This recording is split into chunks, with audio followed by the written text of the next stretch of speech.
Rishikonda palace వినియోగం పైన cabinet sub committee భేటీ అయింది. రిషికొండ భవనాన్ని ఎలా వినియోగించుకోవాలన్న దానిపైన చర్చిస్తున్నారు.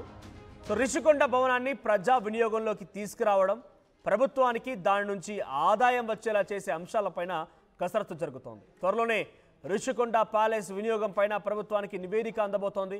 సబ్ కమిటీ భేటీలో మంత్రులు కందుల దుర్గేష్, పయ్యావుల కేశవులు, ఢోలా బాల వీరాంజనేయ స్వామి ఇక 500 కోట్లతో రిషికొండ పైన విలాసవంతమైన ప్యాలెస్ నిర్మించాడు మాజీ సీఎం జగన్మోహన్ రెడ్డి.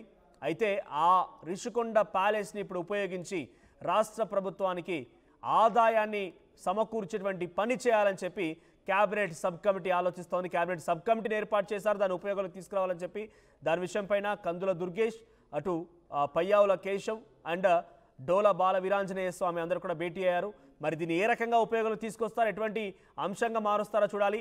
సో ఇంత పెద్ద ప్యాలెస్ని ప్రభుత్వానికి ఆదాయాన్ని సమకూర్చేటువంటి విధంగా వినియోగించాలి అంటే దాని ఒక హెరిటేజ్గా భావించి దాన్ని టూరిజం కోసం వాడతారా, లేదా ఇంకేదైనా నార్మల్గా ప్రభుత్వం వాడబడి దీన్ని ఆఫీసులో పెడితే మాత్రం ప్రభుత్వానికి అయితే ఎటువంటి ఉపయోగం ఆదాయం సమకూరకపోవచ్చు. అయితే టూరిజం కోసం వినియోగించాలి, లేదా దీన్ని ఏదైనా పబ్లిక్ ప్రైవేట్ కోసం లీజ్కైనా ఇవ్వాలి, ఇంకా రకరకాలుగా ఆలోచనలు చేయాలి. మరి ఎటువంటి విధంగా ఆదాయాన్ని సమకూరుస్తారో చూడాల్సిన అవసరం అయితే ఉంది.